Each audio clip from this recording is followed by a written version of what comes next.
fil Qur'anil Karim. A'udzu billahi minasyaitonir rajim. Bismillahirrahmanirrahim. Laqad manallahu 'alal mu'minina id ba'atsa fihim rasulan min anfusihim yatlu 'alaihim ayatihi wa yuzakkihim wa yu'allimuhumul kitaba wal hikmata wa in kanu min qablu lafi dhalalin mubin. Shadaqallahul azim. Subhanaka la ilma lana illa ma 'allamtana innaka antal alimul hakim.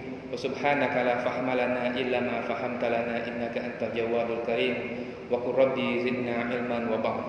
Allahumma ighfir lana khati'atina wa jahlana wa israfana fi amrina. Allahumma ighfir lana ma qaddamna wa ma akharna wa ma asrarna wa ma a'lana wa ma anta a'lamu bihi minna. Antal muqaddim wa antal muakhir wa anta ala kulli syai'in qadir. Sallallahu alaihi wasallam Muhammad wa ala alihi wasallam walhamdulillahil alamin. Yang saya hormati dan saya muliakan Tuan Imam dan manajemen Masjid Lambak Berakas, kepada para asatizah yang hadir dalam majelis ini dan seluruh hadirin jamaah salat maghrib yang senantiasa dirahmati oleh Allah Subhanahu wa taala. Wahayyikum jami'an bi tahiyatil Islam tahiyatan thayyibatan mubarakatan min indillah. Assalamualaikum warahmatullahi wabarakatuh. Alhamdulillah, puji syukur kita panjatkan kepada Allah Subhanahu wa taala yang telah memberikan kita banyak sekali kenikmatan yang tidak dapat kita hitung, dan memang Allah Subhanahu wa taala tidak pernah meminta hambanya untuk menghitung berapa banyak nikmat yang Allah Subhanahu wa taala telah berikan. Yang Allah minta daripada hambanya hanyalah bersyukur kepada Allah Subhanahu wa taala atas segala nikmat yang Allah telah berikan. Karena kalaupun kita diminta menghitung, tidak akan pernah sanggup untuk menghitung berapa nikmat yang Allah Subhanahu wa taala telah berikan. Simple case saja, berapa kilogram oksigen yang hari ini sudah kita hirup, ya, ketika kita bernafas masuk ke dalam paru-paru, berapa sudah banyak, ya.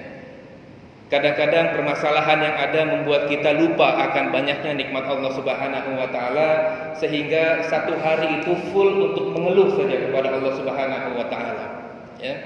Rasulullah Muhammad SAW ditimpa berbagai macam ujian, dugaan, cobaan, tetapi Rasulullah Muhammad SAW selalu tersenyum dan selalu bersyukur kepada Allah Subhanahu wa taala. Salawat serta salam semoga Allah Subhanahu wa taala selalu curahkan kepada baginda Nabi besar Muhammad sallallahu alaihi wasallam, kepada keluarga beliau, kepada para sahabat, tabi'in, tabi'in dan seluruh orang-orang saleh dari dulu hingga nanti di akhir zaman. Semoga kita semua berkumpul di padang mahsyar nanti bersama Rasulullah Muhammad SAW dan masuk ke dalam surga Allah bersama-sama, insyaallah, amin ya rabbal alamin. Ini pertama kali saya menginjakkan kaki di Masjid Lambak Berakas, ya. Kalau ada pepatah Melayu mengatakan tak kenal maka tak sayang, ya. Nanti saya lengkapkan sedikit, tak kenal maka ta'aruf, ya. Kalau tak kenal maka memperkenalkan diri. Sebab tahapan bermuamalah sesama manusia itu ada 3. Ta'aruf, tafahum, takaful. Tapi bukan takaful yang insurance, ya. Ta'aruf ini maknanya memperkenalkan diri, saling mengenal. Tanpa ada perkenalan tidak ada namanya tafahum, yaitu saling memahami. Bagaimana mungkin saya boleh memahami asatizah semua yang di sini, ya, tuan-tuan haji semua ada di sini, kalau saya belum mengenal saja belum, bagaimana saya boleh memahami bagaimana keluarganya, bagaimana anaknya ada berapa, sekolah di mana, saya tidak akan paham. Ya. Tahapan pertama adalah ta'aruf. Maka di sini izinkan saya memperkenalkan diri. Nama saya Muhammad Abduh, ya. Dari aksennya sudah tahu saya asal dari mana. Sekarang sebagai ketua program Accounting and Finance, Master in Islamic Finance, juga PhD dalam Islamic Economics and Finance di UBD, School of Business and Economics. Sebelumnya saya mengajar di IIUM UIA Malaysia sejak 2009 sampai 2015, ya. 2015 sampai sekarang alhamdulillah Allah perkenankan saya mengunjungi dan tinggal di negara zikir ini. Ya memang dari dulu sudah cita-cita lah, ya. Orang tua selalu bilang kalau dapat tinggal di negara yang memang menjunjung tinggi nilai-nilai keislaman, ya. Alhamdulillah Allah mengizinkan saya berada di sini, ya. InsyaAllah nanti setelah ta'aruf ini ada tafahum, ya, boleh memahami kalau di tengah jalan, karena saya pakai kereta tua, nanti kalau kereta saya rusak di jalan, bolehlah sekiranya bertanya ada apa saatnya, karena khawatir nanti rusak di jalan, ya. Setelah tafahum baru ada takaful, tapi bukannya insurans, ya, walaupun konsepnya sama, ya, Islamic insurance. Takaful artinya saling menanggung, ya. Saya boleh membantu kalau saya sudah paham kondisinya. Saya baru paham kondisinya kalau saya sudah mengenal orangnya. Jadi tahapannya adalah ta'aruf, mengenal, tafahum, memahami, baru takaful, ya. Tapi tema kita pada kali ini bukan tentang takaful, ta'aruf, ya, atau tafahum, ya. Insyaallah tema kita pada malam hari yang Allah Subhanahu wa taala muliakan ini, yang di tempat yang paling mulia di atas bumi Allah, yaitu masjid, ya. Kita akan membahas tentang manusia yang paling dicintai oleh Allah Subhanahu wa taala, yang namanya sudah ada di sisinya sebelum bumi ini lagi diciptakan, ya. Manusia yang paling sempurna akhlaknya, yang tidak ada lagi duanya, yang Allah Subhanahu wa taala ciptakan, ya. Beliau adalah baginda Nabi besar Muhammad sallallahu alaihi wasallam, ya. Insyaallah jika Allah izinkan umur panjang, kita akan mengkaji tentang sirah nabawiyah, ya. Hanya saja untuk malam ini saya terbiasa kalau di kelas, sesi pertama perkuliahan itu adalah bagaimana memberikan pemahaman kepada student bahwa subjek atau modul yang diambil ini penting.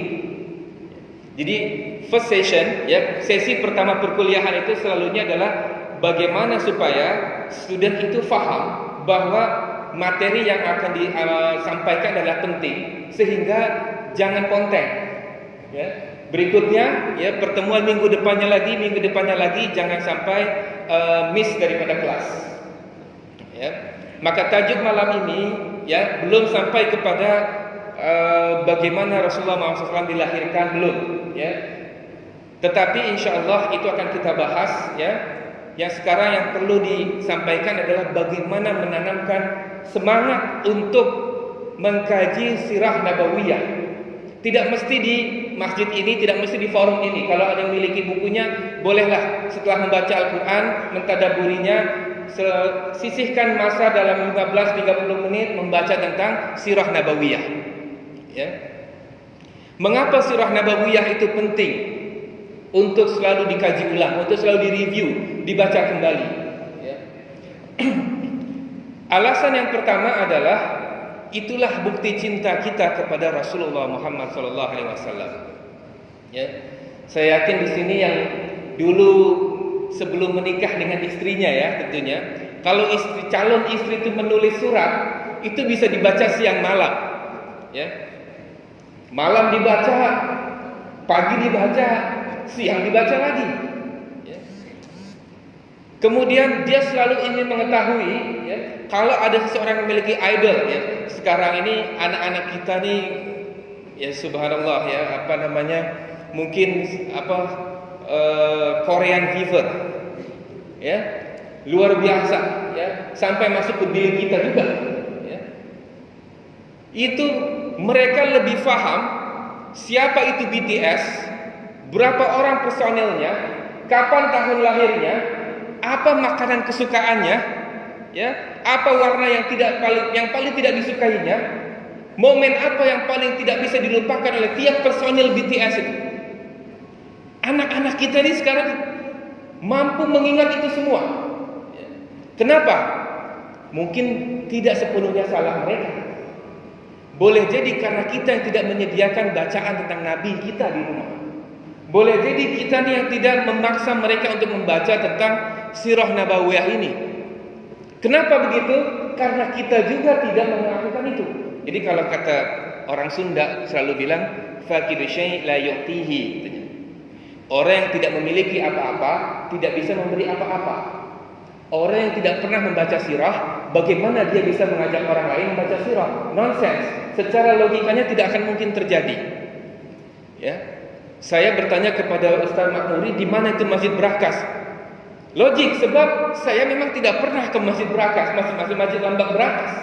Maka saya bertanya, Ustaz Makmuri setiap 5 waktu ada di sini, maka dia paham.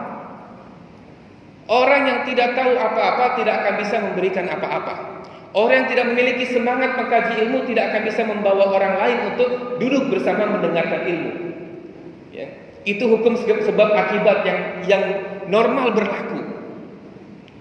Maka kalau kita ini memang tidak pernah membaca sirah nabawiyah, tidak tahu berapa anak Rasulullah, berapa jumlah anak Rasulullah, berapa orang lelaki, berapa orang perempuan, tidak tahu berapa misalnya harta yang Rasulullah Muhammad SAW tinggalkan ketika beliau wafat, tidak pernah tahu itu kita. Maka wajar kalau kemudian anak kita pun tidak mengetahuinya. Itu wajar. Maka kalau ingin merubah tradisi yang ada dalam keluarga, itu biasa dimulai dari al-qawam. Dari khususnya kitanya ada dalam yang ada di dalam sini, ya. Kita dulu yang berubah.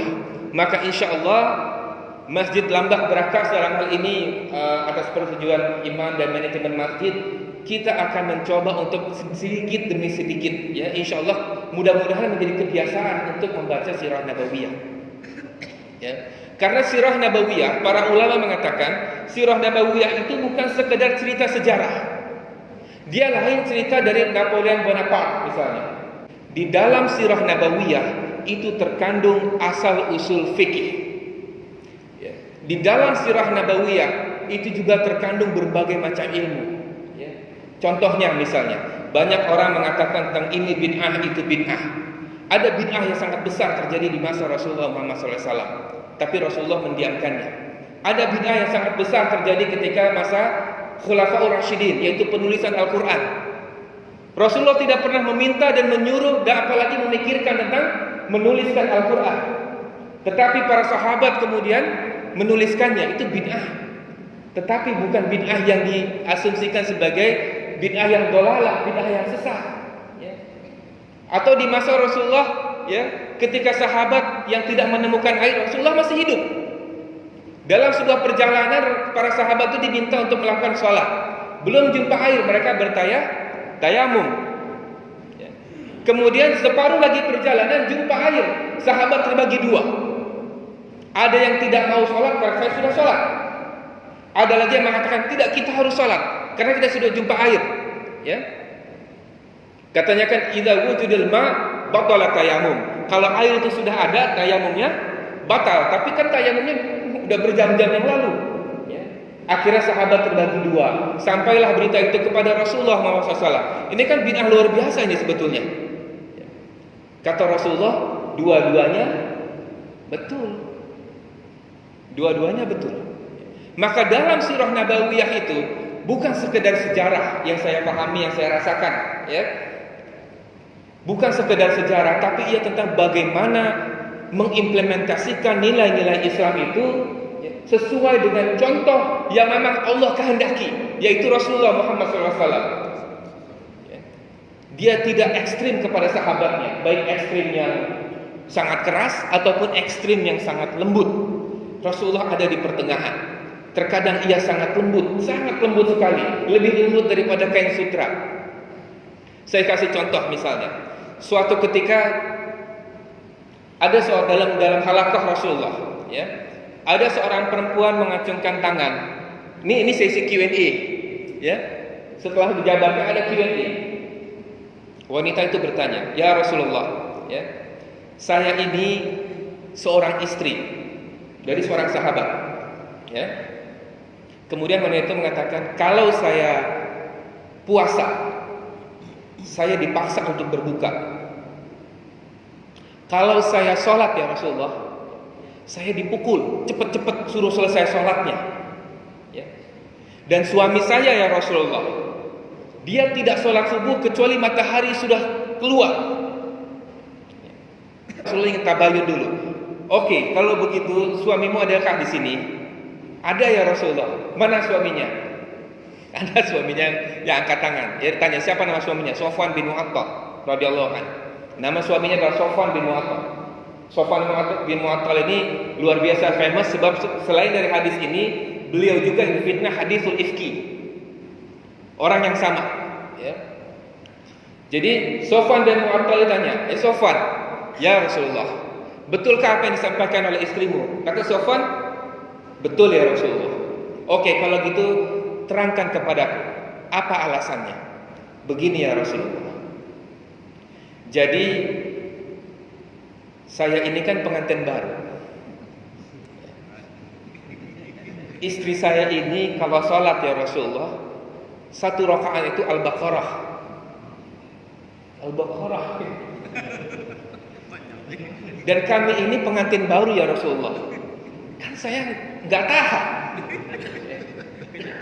Saya nggak tahan.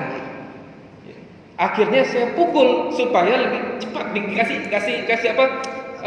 Sign ya, kasih tanda cepat sholat. Saya ada perlu gitu. Ya. Kemudian apa kata Rasulullah? Ya, kepada istrinya. Ya. Kata Rasulullah, kalau engkau ingin menghabiskan satu surah, Al-Kautsar itu kan satu surah. Inna a'tayna kal kautsar. Fasholli li rabbika wanhar, inna syani'aka huwal abtar. Atau kalau mau yang yang lebih afdal, dikira sebagai seperempat Al-Qur'an, idza jaa nasrullahi wal fath wa ra'aitan nasa yadkhuluna fi dinillahi afwaja, dan seterusnya. Ya. Jadi yang dimarahinya bukan Sofwan. Yang diberi teguran justru istrinya. Memang betul anti ini hafizah, tapi anti ini pengantin baru dan laki-lakinya ada keinginan. Ya. Itu yang pertama. Kemudian ya, sama juga kasusnya yang berpuasa. Ya. Yang berpuasa ini akan berdampingan dengan yang ketiga tentang sholat. Ya.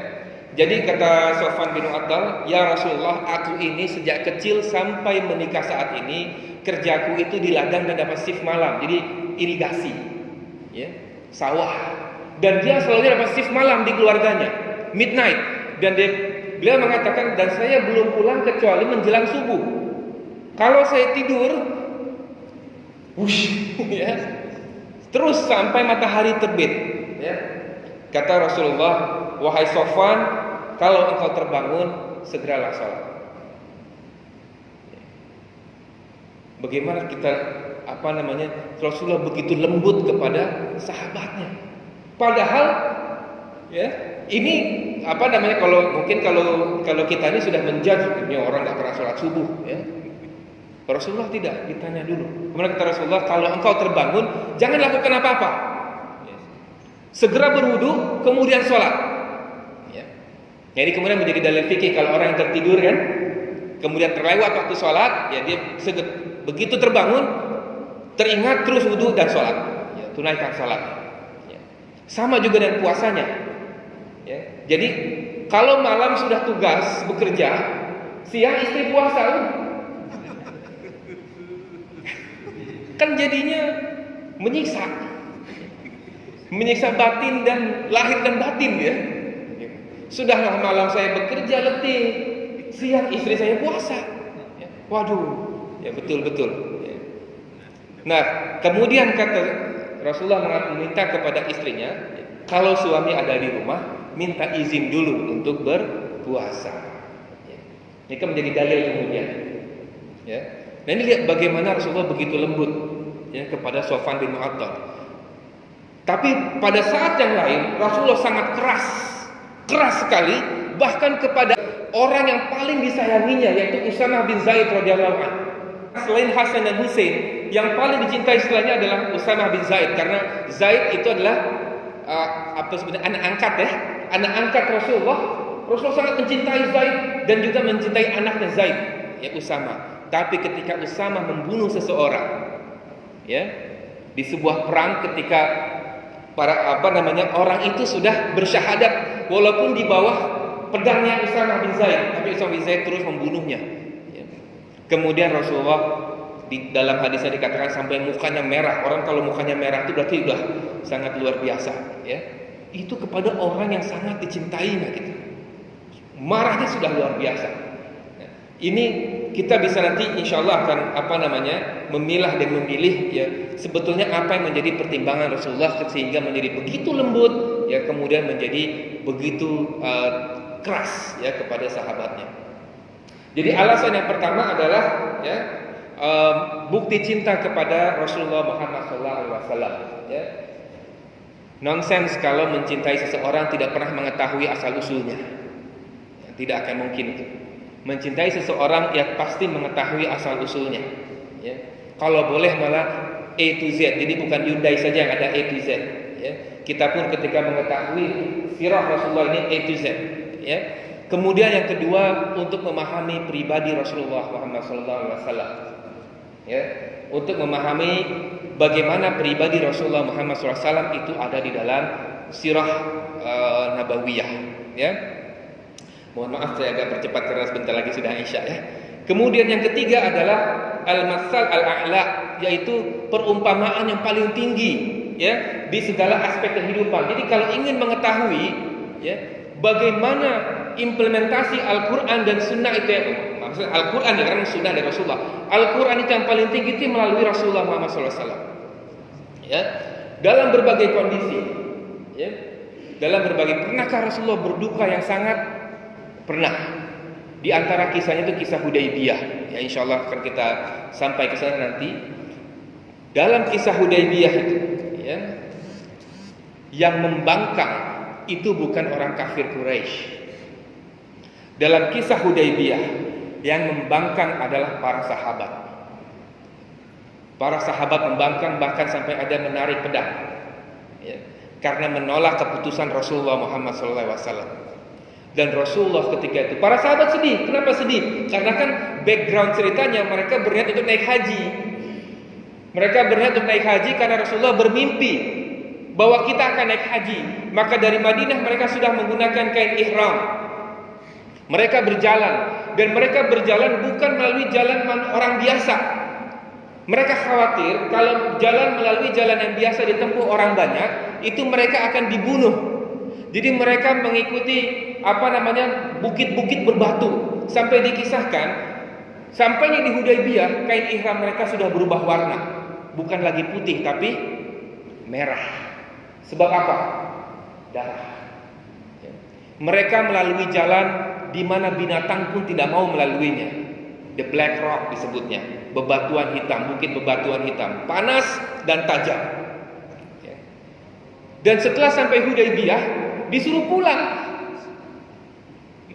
Coba haji semua ya, dari Brunei sudah perpisahan, doa safar. Begitu sampai Jeddah, immigration officers bilang untuk Bruneian semua balik. Bagaimana perasaan? Bisa chaos tuh di airport Jeddah ya. Chaos tuh. Kalau orang biasa chaos. Tapi karena ini para sahabat, mereka diam. Tapi diam membangkang. Enggak mau beranjak. Macam orang ya, aksi diam. Tidak mau beranjak, tidak mau membuka kain ihram. Ya. Rasulullah bersedih yang sangat sekali bersedih. Ya. Sampai kemudian ya beliau melakukan tahallul juga, beliau memotong kambingnya. Ya. Akhirnya para sahabat dengan meneteskan air mata, ya, itu pun melakukan hal yang sama dan mereka balik, ya, ke Madinah. Al-masal al-a'la, yaitu perumpamaan yang paling tinggi dalam akhlak. Rasulullah tidak kemudian istilahnya memaki-maki sahabat. Antum nih menganggap saya apa? Seperti itu ya. Antum anggap saya nabi atau bukan? Ya, Rasulullah diam, ya, kemudian kembali ke Ummul Mukminin ketika itu, meminta pendapat Ummul Mukminin, ya. Kemudian yang keempat adalah membantu dalam memahami tujuan dari ayat-ayat Allah Subhanahu wa taala. Ya. Membantu dalam memahami tujuan dari ayat-ayat Allah Subhanahu wa taala. Contohnya misalnya tadi ya, dibacakan Al-Kautsar, inna a'tainakal kautsar fasholli lirabbika wanhar inna syani'aka huwal abtar. Ya. Ini adalah diantara satunya surah yang diturunkan secara utuh full, ya. Kemudian Rasulullah tidak langsung mengucapkan serta-merta. Rasulullah mengatakan kepada sahabat, telah turun surah kepada. Sahabat bingung, karena biasanya Rasulullah kalau turun itu kan ada tanda-tandanya ya. Kemudian dia langsung mengucapkan. Ya. Kenapa? Karena inna a'tainakal kautsar, ini kan tentang berita gembira. Inna a'tainakal kautsar, ya. Disebutnya dengan kalau dalam kaidahnya ya, dan dalam buku tafsir yang saya baca, mestinya kalau kaidahnya normal bahasa Arab mungkin inna a'tainakal katsir, banyak, nikmat yang banyak. Kal kautsar ini nikmat yang extraordinary large, luar biasa besar, bukan banyak, tapi luar biasa besar dan banyak. Ya. Kenapa diturunkan itu? Karena Rasulullah ketika itu baru saja kehilangan anak beliau. Jadi untuk menghapus kesedihan Rasulullah SAW, Allah menurunkan Al-Kautsar. Ya. Kemudian yang kelima, agar para dai memahami cara-cara pembinaan umat dan dakwah. Ya. Insyaallah melalui sirah nabawiyah kita dapat mengetahui bagaimana sebetulnya Rasulullah itu berdakwah. Rasulullah tidak tunjuk sana, tunjuk sini, judgment, ya, giving judgment, ya. Tapi Rasulullah memberikan qudwatun hasanah, memberikan contoh. Sekiranya ia tidak suka, ia akan menunjukkan ketidaksukaannya. Sekiranya ia suka, ia akan menunjukkan kesukaannya. Ya.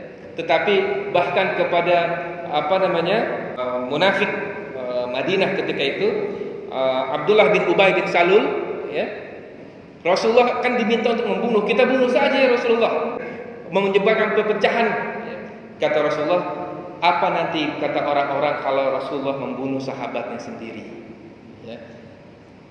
Kemudian yang terakhir, yang keenam, yang mudah-mudahan tidak terlewat masanya, adalah sebagai sakofah Islamiyah bagi seluruh kaum mukminin, muslimin dan mukminin. Ya. Jadi yang keenam adalah sebagai sakofah Islamiyah bagi seluruh umat Islam. Ya. Membaca sirah nabawiyah juga sebagai sakofah, ya, menambah wawasan keislaman, pemahaman kita ini semua tentang Islam secara syamilan mutakammilan, secara sempurna dan menyeluruh. Ya. Alhamdulillah kalau di Brunei ini memang saya nampak ya bersyukurlah pada Allah, ya. Maksudnya di mana-mana, bahkan di highway pun, ya, ada zikirnya. Ya. Kalau di negara lain belum tentu ada. Ya. Dan biasanya di beberapa negara pada umumnya kan sekularisme, ya, sekularisme. Ya. Agama hanya di tempat tertentu, ya, di tempat yang lain kita buang agama, kita tinggalkan agama. Ya, tapi Rasulullah tidak.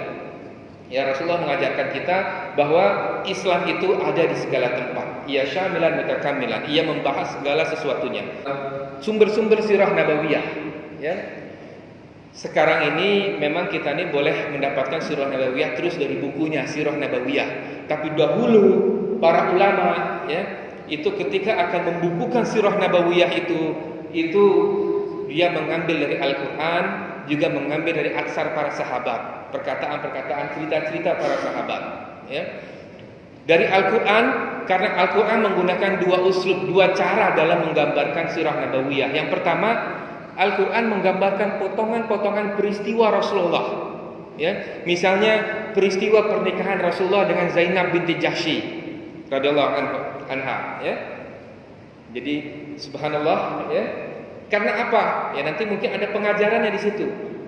Ya, Allah ingin menekankan bahwa di dalam Islam anak angkat itu tidak mewarisi. Anak angkat itu bukan anak sendiri. Dia tidak mewarisi, maka bekas istri anak angkat boleh dinikahi oleh bapak angkat. Ya, karena Zainab adalah bekas istri dari Zaid. Ya. Kemudian uslub yang kedua adalah memberi komentar atas sebuah peristiwa yang dialami. Kita tahu dalam perang Badar, Rasulullah dan para sahabat menawan kaum kafir Quraisy. Kemudian mereka bermusyawarah, oke, ini kita semua nih punya prisoners, punya tawanan. Mau kita apakan mereka? Para sahabat terbelah dua. Yang satu bilang minta tebusan saja. Yang satu bilang, dua orang saja sebetulnya, yaitu Umar bin Khattab dengan Sa'ad, ya, kalau tidak silap, ya. Itu mengatakan kita bunuh ya Rasulullah. Karena Rasulullah hatinya lembut, wajar kemudian Rasulullah ikut mendapat Abu Bakar bahwa kita minta tebusan. Tapi kemudian Allah menegur, memberi jawaban dalam Quran surat Al-Anfal ayat 67, ya, yang intinya adalah yang benar adalah dibunuh semua. Ya. Nah, ini kan salah satu potongan dengan cara memberi jawaban atas permasalahan yang ada ketika itu. Ini cara Al-Quran memberikan sirah. Yang kedua, melalui hadis-hadis Rasulullah SAW yang sahih. Ya. Nah, yang menjadi challenges, ya, tantangan para ulama ketika itu, ketika mereka menyusun buku-buku hadis, katakan yang kutubus sittah, ya, itu tidak disusunnya berdasarkan masa ke semasa, tetapi disusun chapter by chapter berdasarkan topik fikih biasanya. Taharah, salat, sehingga susah untuk mengurutkan lagi ini di mana, ya. Jadi para ulama kemudian membuat usaha baru, yaitu menuliskan buku sirah nabawiyah. Di antara usaha-usaha yang paling awal itu sirahnya Ibnu Ishaq. Tetapi sirah Ibnu Ishaq kemudian katanya di dalam penyerangan kaum barbar, ya, Mongol ke Irak, itu termasuk yang dimusnahkan. Al-Maghazi, ya, itu termasuk dimusnahkan, ya. Tapi Allah menolong, ya, ada salah seorang ulama yang kemudian katanya berhasil menyelamatkan, kemudian menjadi buku sirah yang para ulama kemudian mengatakan ini memang replikanya daripada Al-Maghazi Ibnu Ishaq, yaitu sirah Ibnu Hisham, ya. Maka sirah Ibnu Hisham itu diantara sirah pertama yang menjadi rujukan. Kemudian kita lihat ada Zadul Ma'ad Ibnu Qayyim Al-Jauziyah, kemudian ada sirah-sirah yang ditulis oleh para ulama sampai saat ini. Yang paling famous diantaranya Safiur Rahman Al-Mubarakfuri, ya, Ar-Rahiqul Maktum, yang juga menjadi rujukan dalam kajian kita setiap Ahad malam Senin ini. Saya mohon maaf atas segala kesalahan dalam penyampaian. Billahi taufik. Wassalamualaikum warahmatullahi wabarakatuh.